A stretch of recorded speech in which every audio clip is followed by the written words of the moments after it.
Welcome to another episode of Newcomers on Fire. Now we are a 2.0 podcast. To truly enjoy the full 2.0 podcast experience, we recommend downloading the Fountain FM app. At the end of the show, I will walk you through on how to do this because we have some pretty cool rewards for you. Before we dive into today's discussion, I have a quick request. If you have been enjoying our show and finding value in the stories and advice we share, please consider supporting the show by leaving us a review on Apple Podcasts and Spotify. Your feedback means the world to us and it helps us better serve you. So drop us a review and let us know what you love the most about this episode. Doing this also helps other newcomers discover our podcast, making it a valuable resource for more people on their journey to making their dreams a reality. Thank you for being a part of our community and for your continued support. We got a special episode today. I collaborate with Luki, who is also the podcast host of Swike, Stuff I Wish Earlier. And we have a debate on informational interviews. Are they essential or overrated for career growth? For me, I can tell you that it has helped me to land 6 job promotions. Luki agrees that they are important, but that we should also rebrand them as curiosity conversations. In this collaboration episode, you will learn the best practices for requesting and conducting informational interviews, discover how to prepare personalized questions, set expectations on time, and follow up with genuine appreciation. We will also discuss ways to provide mutual value beyond just asking for career advice. Whether you are new to networking or looking to improve, this episode has tangible tips to help you build meaningful connections through informational meetings. Welcome to the Newcomers on Fire show with your host, Miguel Abascal. Listen to people like you sharing their journeys, struggles, and their breakthroughs. Be ready to be inspired to take control of your time, career, finances, and future. Fulfill your potential.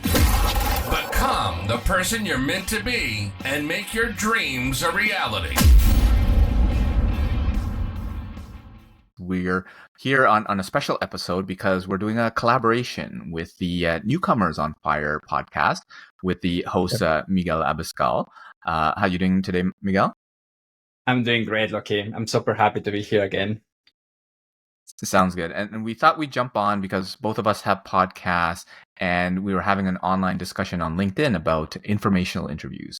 So Miguel had put a post in regards to it's important. And I kind of snuck in there and said, well, informational interviews are overrated. And I like to call them curiosity conversations. And then it went back and forth. Well, it wasn't a very heated debate because we all actually agree on it. But sometimes semantics and words matter. So we thought we'd get on a podcast to chat a little bit about what they are, how to even do them, why they're important, and things like that. So, Miguel, why don't you start by maybe talking a little bit about your post and maybe some of your experiences with informational interviews? Yeah, so let me start with something just to explain why I'm thinking on information interviews as the tool to get you the job. For my last 6 promotions, I landed those jobs just over coffee meetings, which I call them also information interviews. And since then, I'm super happy, and I've been telling everybody you should do them, and there is a way to do them properly. So that's why I posted on LinkedIn and say, you know what, information interviews are underrated. And then you said, like, well, you know what, it could be overrated. And we were discussing more about that. But the reason I say are underrated is because I don't see them using them as they should. So let me tell you my story about how I found about them, and then we can go over there, because I do agree. Yeah. Information interviews, the definition or the word or the semantics, it's a little bit confusing, especially for me that English is not my first language. But I remember a conversation I had with a mentor, and this mentor told me, Miguel, I think you should go and do some information interviews just to find more about the industry, about the job, about what you do. And I was like, okay, and what are those information interviews? Oh, you know what? Those they are like some coffee meetings. Just go on a coffee meeting and ask questions about your industry. It's like, okay, so is that a thing to invite somebody on a coffee date and ask information about a profession, about a job? It's like, oh yeah, totally. Yeah. Everybody does them, and everybody's happy to help you out. It's like, okay. So of course, with little experience, I invited a couple of people to say, like, hey, you know what? I would like to have an information interview with you. And some people were like, what? It's like, yeah, I just want to ask you questions about your job. Like, oh, okay. And then, of course, the first time I did them, I remember I was completely nervous. I was like, I don't know what I need to do. And of course, I started just asking questions. It's like, okay, so, and I felt like a robot, to be honest. I was like, okay, how long have you been in your job? Did you like your job? What is your career experiences? Like, super weird. That person just saw me and it's like, okay, what happened? And I was like, okay, this information interview thing, I don't think it works. So, Yeah. of course, I started asking more questions about how to do them properly, what to say, how to prepare for them, and how to prepare the conversation. And everything changed since then. But I agree with you, Lucky. The name information interview is a little bit misleading because it's actually Yes. just a conversation. It's just a Yeah. coffee meeting. I do not know everything about what you are doing, or sometimes I just want to know a little bit more about a specific industry or a job description or whatever it is. And just having a conversation makes makes the whole difference. So, and I think that's where we agree. And then you call them curiosity conversations. And it's like, Yeah. yeah, it's exactly the same thing. Yeah. I call them coffee chats because it's easy. Yes, yes. And I would agree with that. And I think it is that concept, informational interviews. People think, well, one, it's to get a job, right? Because it's an interview, right? And that's not necessarily great. And also interviews is, as you experienced, it seemed like more of an interrogation. It's just question, question, question, question, question. That is okay, but it's not necessarily the best way to build a relationship, which is why I like to rebrand them as curiosity conversations. Coffee chats are great as Right. well because it just shows like it's a chat. We're talking. It's two ways, right? There's information exchange.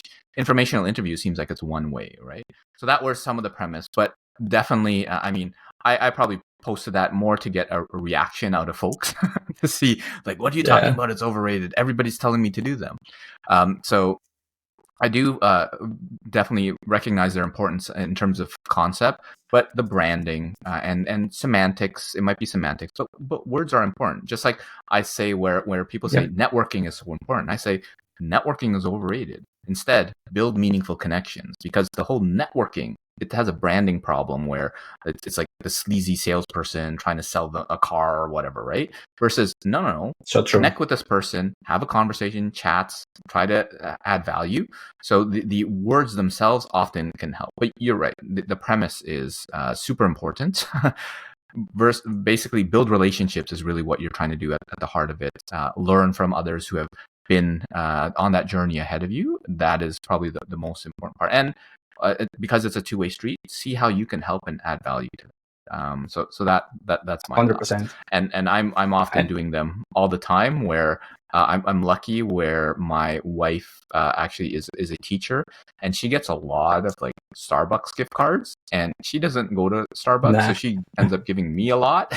So I actually fund a lot of the coffee chats through I guess her students. But anyway, your so wives. that's just a different side thing. Yes. I love that. I love that story. I think we all agree on both agree that they are super important. So I'd love if you share a little bit about like, well, how do you ask? So I met someone and they might be a good person to connect with, or I haven't yet met them. Like, do I do it before, after? Like, what is your process, or what are your thoughts on starting an informational interview, coffee chat, curiosity conversation, whatever it is? How do you ask for one? That's a great question. And you're right. Everybody says you should do networking, but they don't explain how. I discovered that through information interviews or coffee chats, you actually is the best way to build a relationship, because then you get to know that person a little bit more. And by knowing them, now you can provide value. And that's my premise at everything. If you provide value, everybody wants to hang around with people that are generous and provides value. So how do I ask for them? First of all, I identify what kind of problem or what kind of solution I am looking for. For example, at some point I was between, should I stay at TD Bank? Should I move to Scotiabank, for example? That was a real question I had. And I look into my network and say, okay, who has done that transition? And then what I did, people that are connected directly to me on LinkedIn, or people maybe 2 or 3 degrees of separation. And I just reached out. It's like, hey, I noticed that you were here actually almost at the same time, and now you moved to a different company. How you did it? Do you mind if we can spend 15, 20 minutes, 15, 20 minutes virtual meetings, in-person meetings, just to discuss more about that? Mm-hmm. And then, because it's very clear, very specific, and it's kind of like time bound in a way that is like short. Yeah. A lot of people say like, yeah, for sure, we can talk more about that. And one of the things I recommend is that if you have a link to your calendar availability, like a Calendly, it's very easy. Instead of like just going back and forth of like, okay, can you do this week, next week, and so on. But that's one way, just on a very specific situation. If I just want to connect to grow and learn a new topic, for example, I wanted to learn about beekeeping. Okay. I was exactly the same way. It's like, hey, I noticed that you have been a beekeeper for this many years. I'm just starting. Do you mind spending 15 minutes with me just to guide me in the right direction of what do you wish you knew early? And some of the questions I just put them on a very short email or LinkedIn message.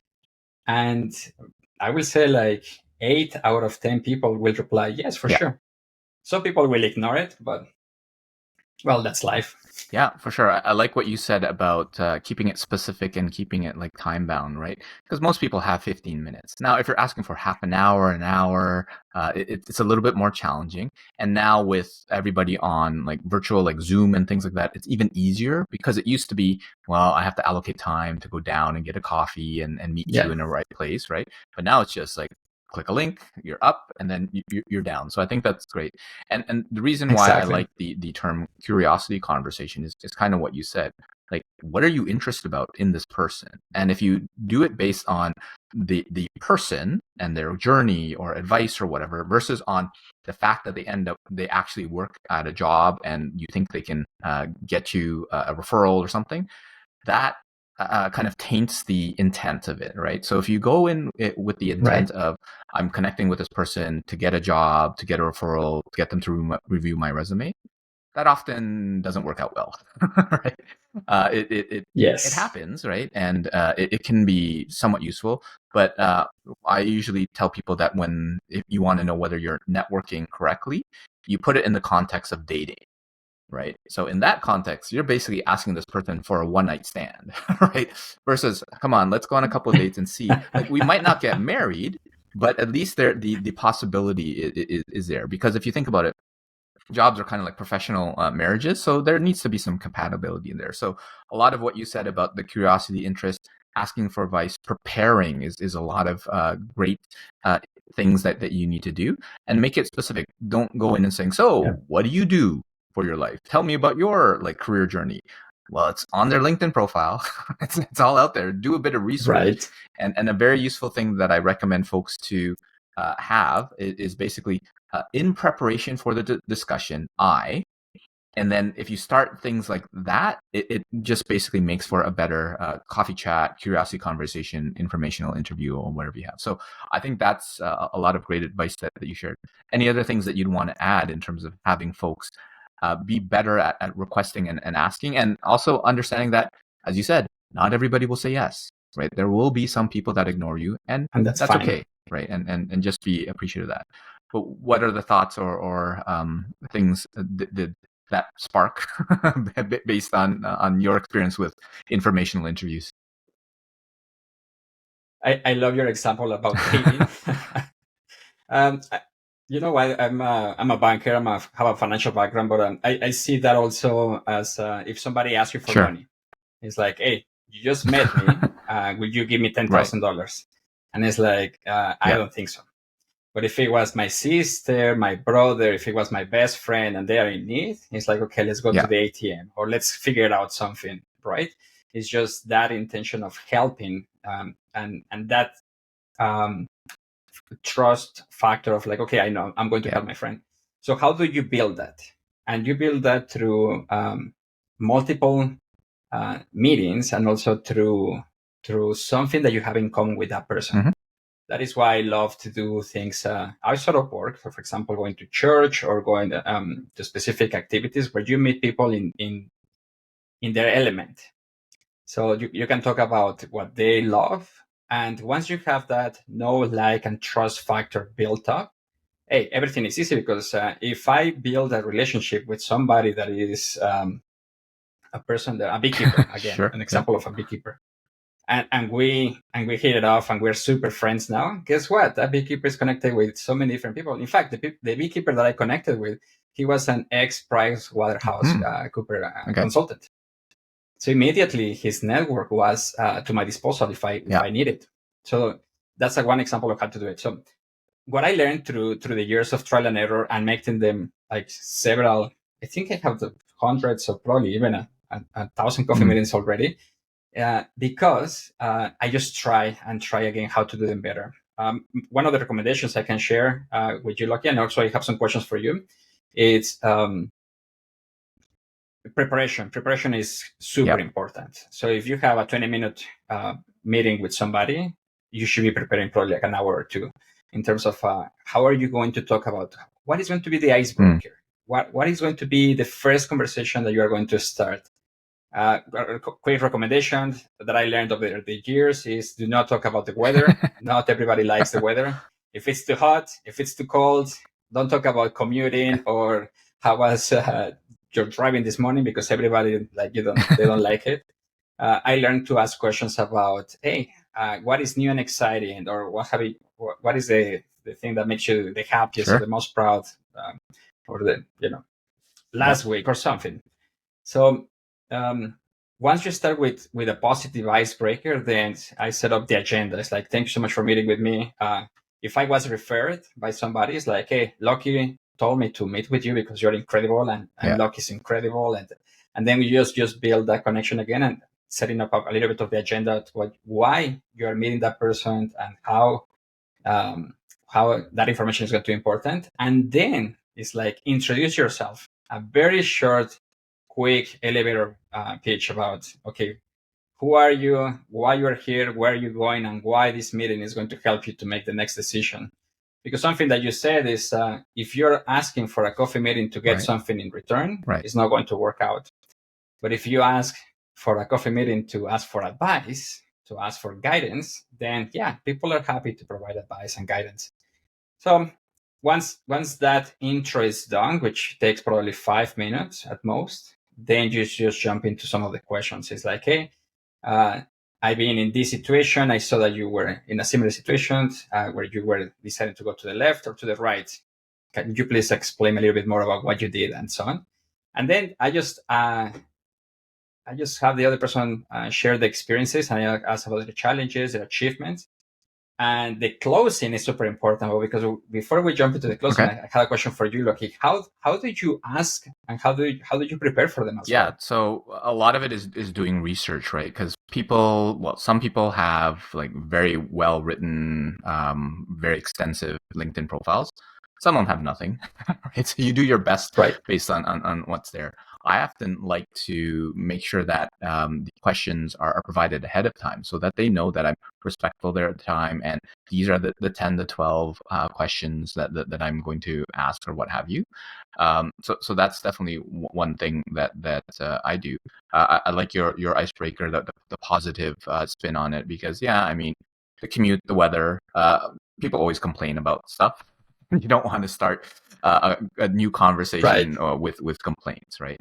I actually recommend folks to also set a timer, right? So if you actually asked for 15 minutes, you better have a timer for like 13 minutes so that you give like 2 minutes to close off, and just let them know that you are respectful of their time. Now, many folks will actually allow the conversation to go longer, right? If it's going well and they appreciate it. But some folks, especially senior execs, like they're bound to their calendar, and you give them 15 minutes, you have 15 minutes. You don't have 25. And if you do, you're making them late for their SVP meeting or director meeting or whatever it is. And you don't want to necessarily be responsible for that. And showcasing that respect is there. So conversations. And then what I like to do is actually, earlier in my career, I would practice with friends, right? Not those specific questions, but I was quite awkward, right? When I first networked, I wasn't comfortable. I was a shy introvert. So what I did was talk to classmates or coworkers or people that I didn't really know. Like I know them, but I don't know them. And I used that to work out the kinks in terms of like how to ease into, how to navigate a conversation, how to switch to a different question or what have you. So a lot of the preparation was nothing even related to this particular informational interview, the coffee chat. It was before just general networking. And then for me, one of the big pieces was you talk about preparation. I also encourage folks to do post-paration, which is not the pre part, but the after. And once the conversation is done, like what did you do well? What could you do better? So that you can take both of them and do it in the next conversation. So in that preparation, having chats with the people I sort of don't know, but it's not high stakes because they're not like a future boss, senior manager, decision maker. I constantly improve so that when I get to the point where there is this kind of high stakes, so to speak, conversation, I'm a lot more comfortable and have worked out the kinks, right? So I think that's how I prepare. And obviously there's the semantic things, like make sure you send a calendar invite, because I know so many students out there that they agree with a professional that, okay, yeah, we're meeting Friday at 2 p.m. Then Friday at 2 p.m. comes and they're not there. They don't show up. Why? Because, well, again, a lot of senior people, they live off their calendar. And if it's not on their calendar, it doesn't exist. So send them a calendar invite, put all the information. I've also been subject to in person where sometimes you say, okay, we'll meet at the Starbucks at this and this. So I think there was one at like Young and King, and there's like 2 or 3 Starbucks there, so you need to make sure it's the right one and all that sort of stuff. So I usually ask folks for, can I get your phone number if I'm meeting in person, just in case if we need a text, because that has saved me a bunch of times because, I'm at the one across the street or the one at the mezzanine level instead of the underground level or the whatever. So that's how. But that's some logistical stuff that I'll have people consider when they're looking for coffee chats, informational interviews, and stuff like that. So what are your thoughts about that? Yeah, and they're very important. They're quite simple, but sometimes that takes out 10 minutes of a conversation because you're just trying to find your partner or the other person. In terms of also preparation, sometimes people ask me, it's like, hey, I don't know what questions to ask. And something that I've been doing lately, just to help with that blank canvas syndrome, is like, okay, where should I start? A quick tip would be to copy paste LinkedIn profile, put it into ChatGPT and say like, hey, I'm meeting with this person. Can you please help me draft 10 information interview questions? And every time I've done it, it's like, hey, I'm not suggesting at all that you use those questions. I'm just saying like this helps you just to start that spark of like, oh yeah, I can ask about that. And it's like also, if you put more intent and content about your situation, your context, your profile on ChatGPT, hey, that's a good example. And there are some AI tools too that can help you tailor more about who are you meeting, how can you approach them, and so on. So those are important. In terms of how you close the information interview, because I can share how I do them. I do mine, and then also you can share yours. But you're right. Like at the minute 12 or 13, I usually say, you know what, with respect of your time, time is flying so fast. I took many notes, mental notes or in paper notes, as you wish. But I do a recap, and it's like in this short period of time, you helped me. I was between A and B. Now it's more clear that this is my next potential direction or how I'm going to implement it. And I always say like, hey, will you be open to meeting with me like probably in 2-3 months just to follow up or to see the progress or whatever. And I put that seed into the conversation because most of the times they say yes. So if they say yes, I'm open to meet again, that's amazing because then it's easy just to follow up and say like, hey, you know what, 2-3 months later, thanks so much for your feedback, your advice. I'm here again with a different perspective and with more questions because now after taking your guidance, here are other 5 questions I have, for example. So that helps a lot. And I always say a thank you letter or a thank you note in a way that is like, hey, thanks so much for meeting with me yesterday. again, it was incredible. This is what I learned. This is what I'm implementing, and I'm looking forward to connecting with you in the future. So that's kind of like how I do it. Very curious to Yeah, know same about sort of you, thing. I your think style. if we were to put a checklist together, ours would be very similar. So definitely that. I already mentioned the timing piece of it as well, the thank you note for sure, the recap as well. One of the other pieces is, in addition to the recap and the thank you note, I actually make sure to calendarize any action items, right? So if they give you advice like you should look up this book or contact this person Right. or whatever, you better do it, right? Because if you follow up with them in 2-3 months and they 100%. remember and they say, oh, did you ever check out the book I mentioned? And you're like, no. Or like, did you ever reach out to that person I mentioned? And you say no. Well, then why are we having this conversation? Because I'm going to tell you something and you're not going to do it. Yeah. So make sure that you might not have done exactly it, but maybe at Exactly. least something that's similar. It's like, well, I actually didn't read the book, but I looked at it and actually found 3 others that were similar but different. Have you looked at these books? Or I didn't actually reach out to this person, but I sent a message and they haven't responded back. And I did find these others that were similar. So at least make sure that you are actioning their advice and Right. guidance, because that's the thing that I hated most when I was on the other side of the coffee chat where people are asking for advice. I give them advice and they don't do it and they don't listen in, right? I do not want to follow up with this person and it doesn't make me want to do that. Right. Yeah, so definitely the follow up, and I actually take that further, where I will calendarize the follow up, where I would make sure that in 2-3 months there's a pop up that says, "Boop, reconnect with Miguel," or whomever it is, right? And I actually set that to never end, right? So it's not just in 2-3 months; it's 2-3 months, and then 2-3 months after that, 2-3 months after that, and I adjust the cadence depending on the person and their availability and whether or not they like the frequency, right?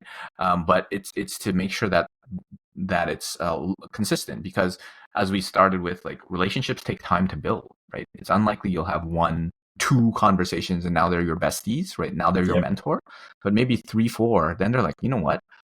Miguel keeps showing up. Luki keeps showing up. He keeps doing it, and he's evolving and he's growing. Maybe I'll like to do a lot more of those. Yeah, so those would be some of the ways that I close as well.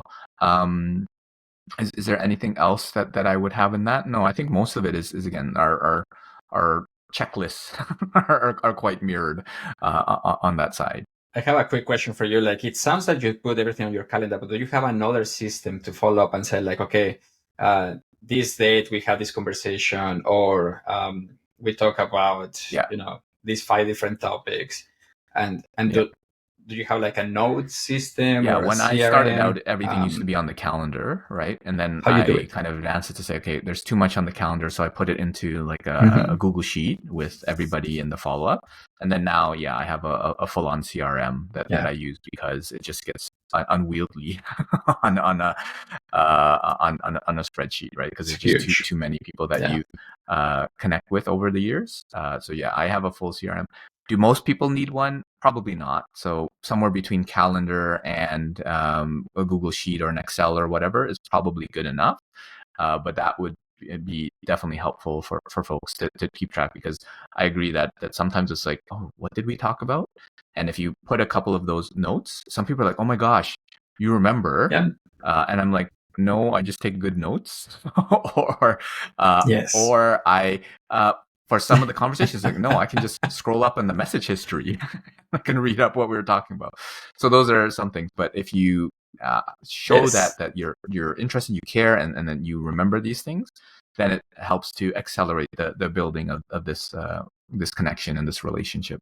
Yeah, totally. I Hmm. read the book "Dig Your Well Before You're Thirsty" from Harvey Mackay, and that's how I learned about exactly what you're mentioning. It's like you should take notes, mental notes, and then download everything that you remember right after the meeting, just because if not, you're going to forget. Especially when you talk about in the icebreaker about things like, oh, I'm preparing for my son's birthday, or oh, I'm going on a vacation next week, or hey, just those small comments that a lot of people take for granted.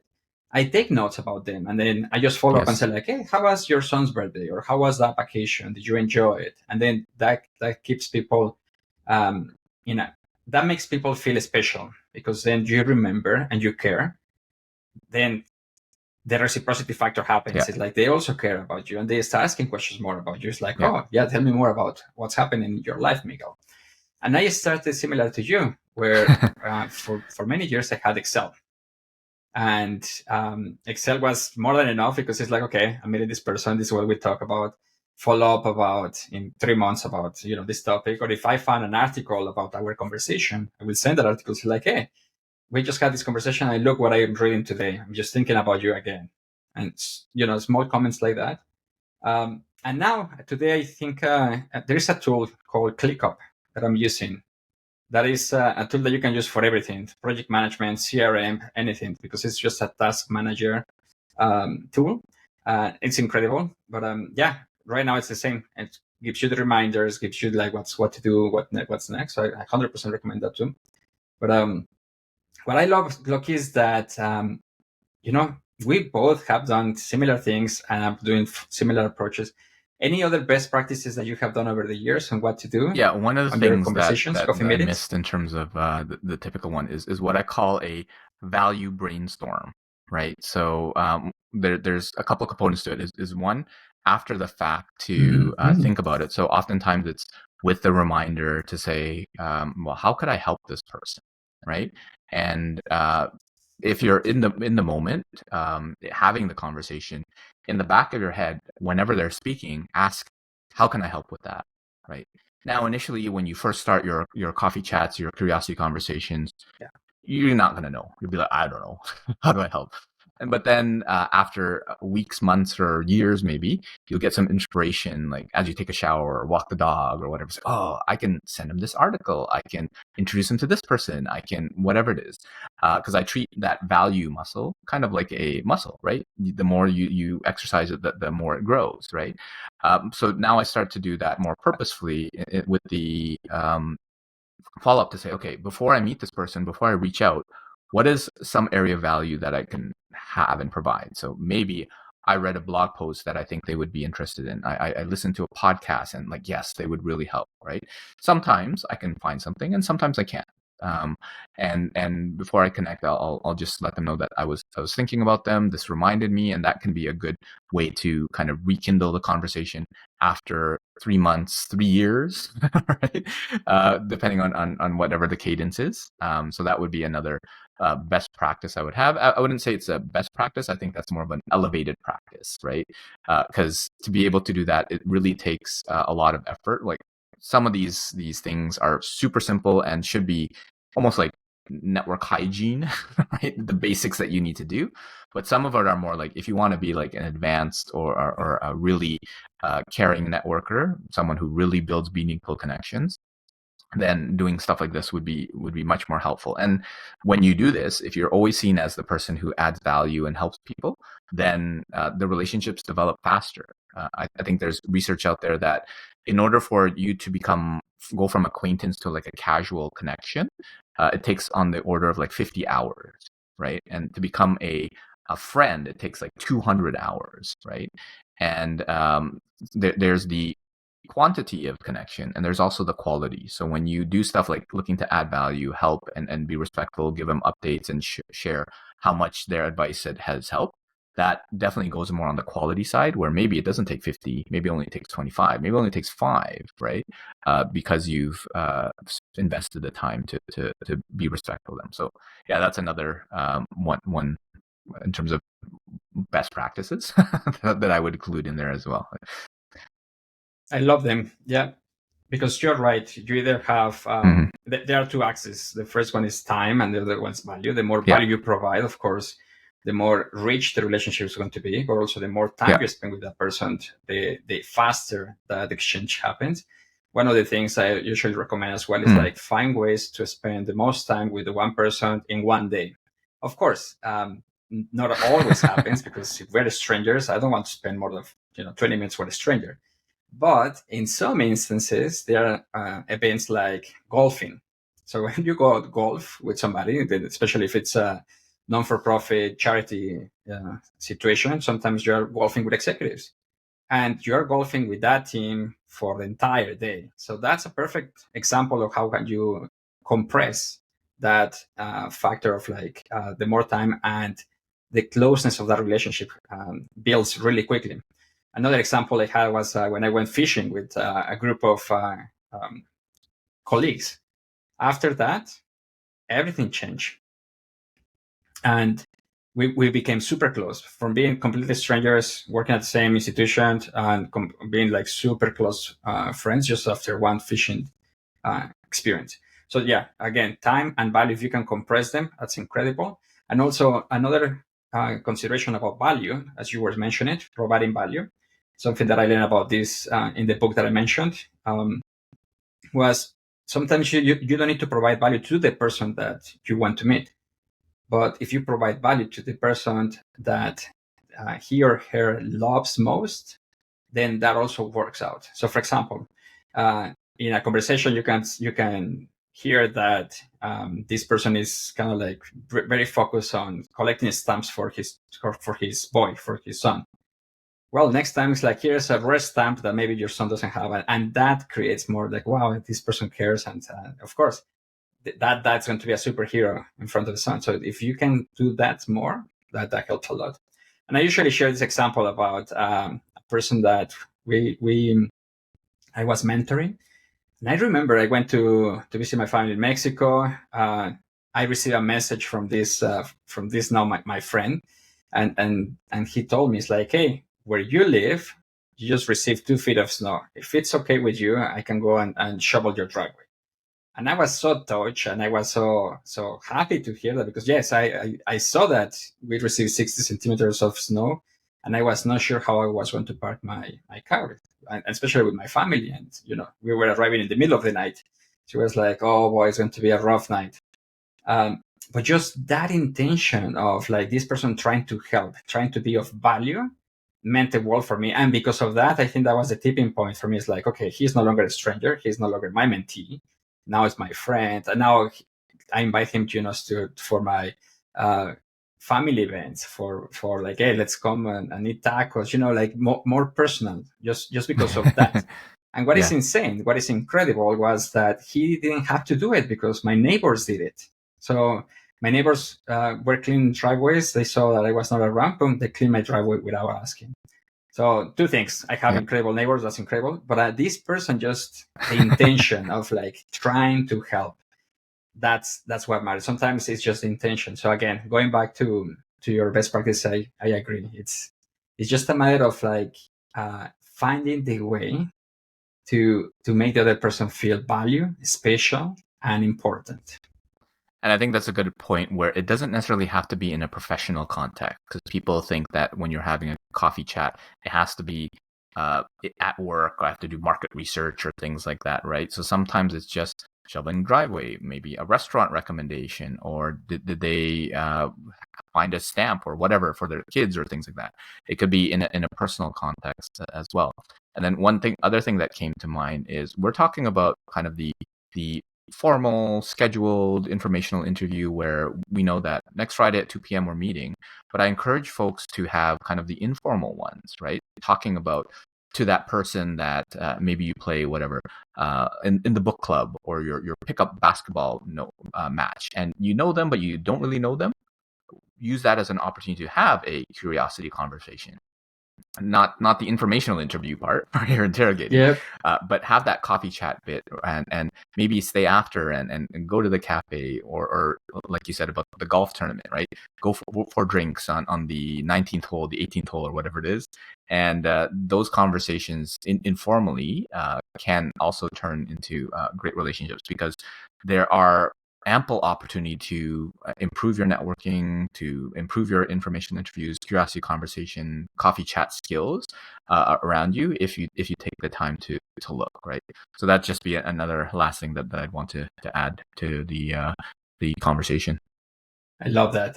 So to recap, they are underrated, overrated at the same time. Information interviews, super important. But of course, if you do them as a coffee chat, as a curiosity conversation, that's the intention. It's like, hey, I'm here to learn more about you. Yes. I want to help you. I want to serve you. Something that I've seen and I've learned over the years is that people sometimes don't expect that question. It's like, hey, what can I do for you? And it's like, oh, you cannot do anything. It's like, it's sometimes it's weird, but it's more about active listening, and see like, okay, this person loves these things that I can support or I can help. And then with the years, another thing that you can also improve is like ask prompting questions to help you understand how can you provide more value. So for example, Sure. um, in that intro or elevator pitch, you can say something more about what do they. You can ask questions about what do they love to do, what are the best things that they love about their job today, and then with the way they answer, you can understand it's like, okay, this person likes more data or is more big picture, or if this person wants more Mm-hmm. specifics or more generic, and then with that you can tailor more about, okay, I can provide more value about, as you mentioned, providing a book, a recommendation. Or maybe this person needs to know the other person because they are so similar, they can help so much each other. So yeah, so many things to do. But just to recap, it's the greatest tool ever from my perspective. I became addicted to these coffee chats a long time ago. I've been doing them for a while. I keep doing them. When I was looking for job promotions, I was doing 5 to 6 a week. And when I'm not looking for job promotions, I'm still doing 3 to 4 a week. So it's Right. just a matter of like practice. And sometimes I just do them just to learn more about the other person and to see what Yeah. else I can do. But to your point, Luki, it's taking notes and following up and serving. How can I serve better? How can I help the other person? And that just helps you build relationships like crazy. That's awesome. So yeah, as you mentioned, it doesn't really matter what you call them as long as the intent is to care, to serve the other person, Right. and really make it more about them versus make it about you. That often has the most beneficial rewards as part of the process. And learn, grow, get a little bit better than you were last time. Don't worry if the first conversation is totally awkward, you totally mess it up, Yeah. but just make sure that to get that better and improve the next time. So thanks so much for sharing your insights on informational interviews, coffee chats, curiosity conversation, how to network, that sort of thing. And hopefully we'll have you back for a future episode. Oh, I love this, Lucky. Thank you so much. Also, I love how everything happened just out of a post, and then we're talking now about it. And I think we had a really, really good conversation with a lot of good insights for people. So thanks so much for the invitation. I'm looking forward to connect again. And as always, Lucky, super happy. Sounds good. Thanks, Miguel. Thank you. See you soon. Coming up next is the story of a newcomer woman who hustled her way up the corporate ladder. Facing barriers as an immigrant, she leveraged relationship, skill building, and positivity to engineer promotion after promotion at a top Canadian bank. Join us to hear the exact strategies that fueled her rapid career rise, from niche experience that set her apart to expanding networks that propel her forward. Her courage to speak up and lean on others for support provides lessons for us all.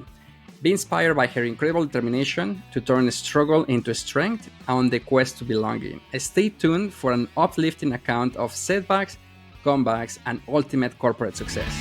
Hey, thank you so much for listening to the show. Now we're excited to take your podcast experience to the next level. But what is exactly Podcasting 2.0? Well, let me tell you, it is the evolution of podcasting. With Fountain, you are not just a listener, you're an active participant who can earn money by engaging with your favorite shows. It is a game changer. Getting started is very simple. In the show notes, you will find the link to download the Fountain app. Once installed on your phone and your account is set up, search for Newcomers on Fire and hit the follow button. Don't forget to do the same for all your favorite shows. Now, here is where it gets exciting. As you listen to our episodes, you will earn sats, which is real money. Keep an eye on Fountain's homepage for promoted episodes, where you can earn up to 100 sats just for listening to Newcomers on Fire. When you like our episodes and you create a clip, for a limited time we will send you 200 sats. And guess what? If the community likes them, you will receive even more sats. It's amazing. You can use the sats you have earned to send us a boost, which is like a mini payment with a message. We are super active and responsive, and we make sure to respond to almost every boost we receive. Plus, we give a shout out to our top boosters from previous episodes. If you are feeling extra generous, you can top up your Fountain wallet with a bank card or a Lightning transfer from a Lightning app. Supporting your favorite podcasters has never been this easy. The easiest way to learn is just to get started. If you have any trouble or questions, Just go to support at Fountain. The team is amazing, extremely helpful, and responsive. And that's it. You are now fully equipped for podcasting 2.0 on Fountain. Happy listening, engaging, and earning sats. We hope you enjoyed this show and that it helps you to find your way or make your way. If you found value, share it with someone who needs it. Until next time, to your success.